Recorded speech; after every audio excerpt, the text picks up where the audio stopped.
Hello বন্ধুরা, welcome back to my channel Madhumita ব্লগে। তোমরা সবাই কেমন আছো? আশা করি খুব ভালো আছো। আমিও খুব ভালো আছি। আজকে চলে এসেছি আবার একটা নতুন ভিডিও নিয়ে তোমাদের সাথে, ডেলি ব্লগ। দেখো, সকাল থেকেই বৃষ্টি, সকাল থেকে না ভোর থেকেই বৃষ্টি হচ্ছে। কাদের কাদের ওইখানে বৃষ্টি হয়েছে বলো। আমাদের এখানে তো খুব পরিমাণেই বৃষ্টি, সারাদিন বৃষ্টি আজকে হয়েছে। দেখতেই পাচ্ছ এখনও পর্যন্ত হয়েছে। জল ধরাও কমপ্লিট, চান টান করে ফ্রেশ হয়ে আমি ভিডিওটা শুরু করেছি আজকে। আর এত পরিমাণে বৃষ্টি হচ্ছে যে বাইরে কিছু করতে যাওয়াই যাচ্ছে না, যে কোথাও বেরোবে তাও হচ্ছে না।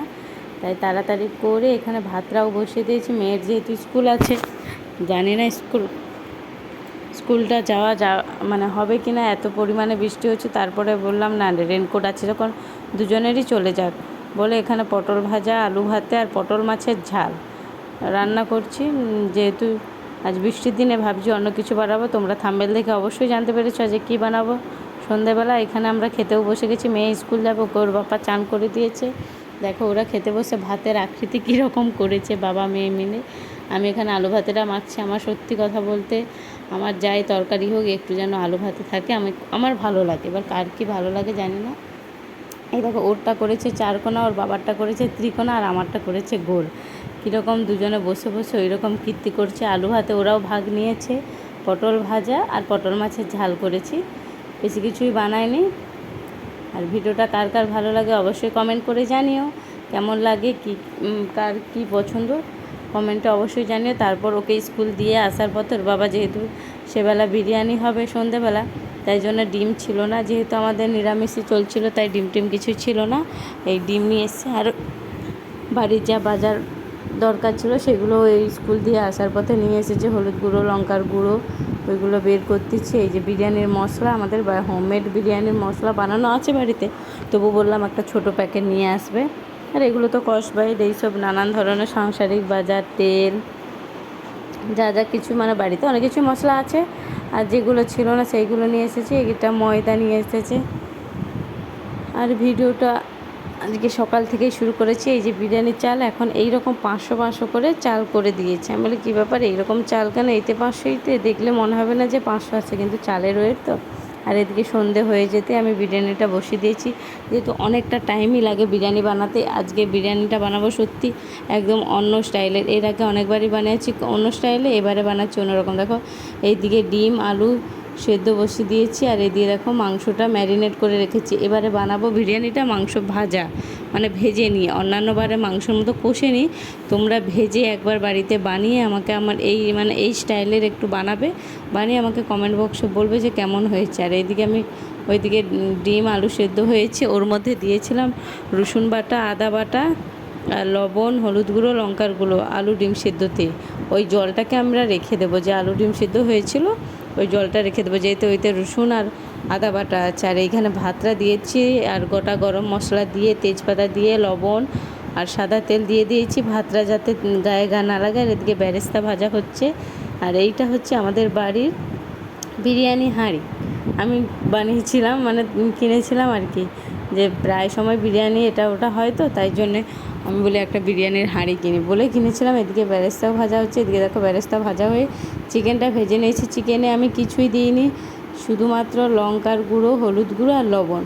এটা ভেজে, তোমরা ছাঁকা তেলে ভেজে একবার বিরিয়ানি বানিয়ে, সত্যি খুব সুন্দর লাগে তরকারির থেকে রান্না করে। আমি বানানোর পরে খেয়ে দিয়ে তোমাদেরকে তো এটা ভয়েস রেকর্ডিং দিচ্ছি, সত্যি খুব সুন্দর হয়। আমিও অন্য একজনের দেখে আমি বানাচ্ছি এটা, ঠিক আছে। অন্য একজন আমাকে বলেছিল যে ভেজে একদিন বানাবে, কেমন লাগে বলে, সেটা আজকে ভেজে বানিয়েছি। খুব সুন্দর খেতেও হয়েছে, আর টেস্টটাও আলাদা হয়েছে, যেটা মাংস কষে যেটা রান্না করতাম। আর এদিকে চলে এসেছি, এটা ঠান্ডা হয়ে যেতে, ঠান্ডা হয়নি, জাস্ট সিটিটা খুলে আলু ডিমগুলো দেখো কালার এসেছে। কিন্তু আমি এই আলুতে কোনো কালার দিইনি। হলুদ গুঁড়োর সাথে তোমরা লঙ্কার গুঁড়ো দিয়ে দেবে, দেখতে পাবে আলুটা একদম এরকম ইয়েলো কালার চলে আসবে। শুধু হলুদ দিলে দেখবে কালার আসে না, ওর সঙ্গে লঙ্কার গুঁড়ো দিয়ে দেবে, দেখবে কালারটা খুব সুন্দরই আসবে। আমি এখানে কোনো কালার ব্যবহার করিনি। তারপর ওই জলে, যেহেতু ওই জলে আমি আদা রসুন বাটা দিয়ে দিয়েছিলাম, লবণও দেওয়া ছিল, কেওড়া জল, গোলাপ জল। আচ্ছা, এইটা হচ্ছে আমার বাড়িতে বানানো বিরিয়ানি মশলা, হোমমেড। এটা বাড়িতেই বানিয়েছিল সমস্ত কিছু মশলা দিয়ে। তারপর এখানে আমি দিয়ে দেবো এই যে বিরিয়ানির যে ছোটো প্যাকেটটা কিনে এনেছিলাম, ওই মশলাটা অল্পই একটু দেবো, এই জলটাই খুব দরকার, যেহেতু আমি মাংস কষিনি।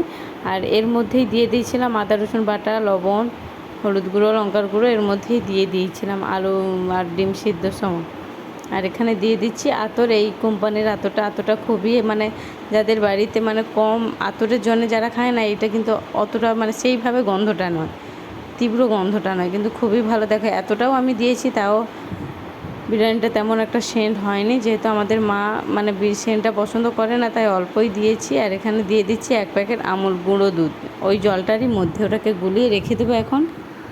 আর এদিকে মাংসটাও ভাজা হয়ে গেছে, দেখো ডিম টিম সব ছাড়িয়ে নিয়েছি, ঠিক আছে। আর এইখানে হাঁড়িটা মানে পরিষ্কার সমস্ত তেল নিয়ে নিয়েছি, 1 ফোঁটা তেল লাগছে না, শুধু জাস্ট মাংস ভাজতেই যা তেলটা, আবার তেলটা গড়িয়ে রেখে দিয়েছি।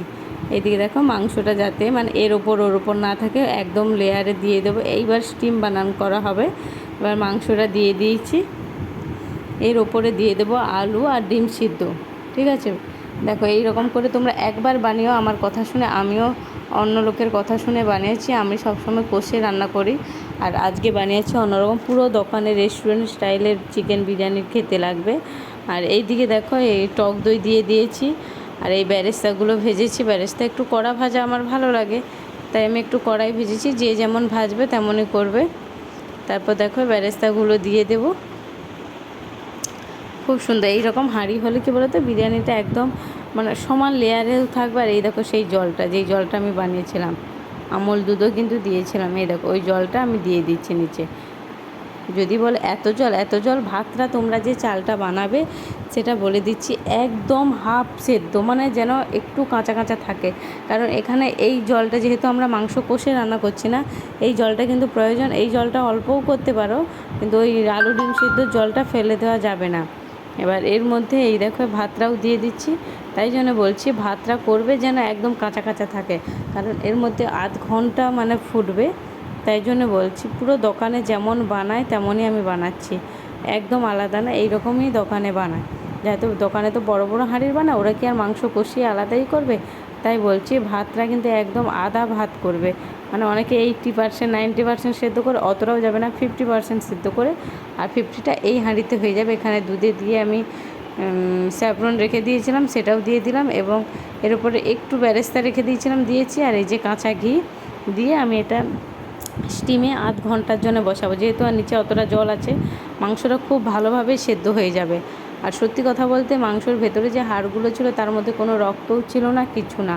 আমরা মানে দেখেছি, তোমরা দেখতেই পারবে। এই দেখো খুব সুন্দর স্মেলও বাড়াইছে, আর দেখতেও খুব সুন্দর হয়েছে, পুরো দোকানের মতো। এই দেখো ঝরঝরা ভাত হয়েছে, দেখতেই পাচ্ছ তোমরা। এবার দোকানে তারা কাটে একটু অন্য স্টাইলে, আমরা তো আর ঠিক কাটতে পারবো না।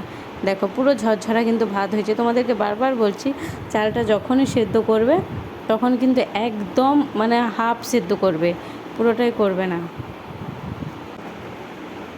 দেখতেই পাচ্ছ আমরা এখানে বেড়ে নিচ্ছি।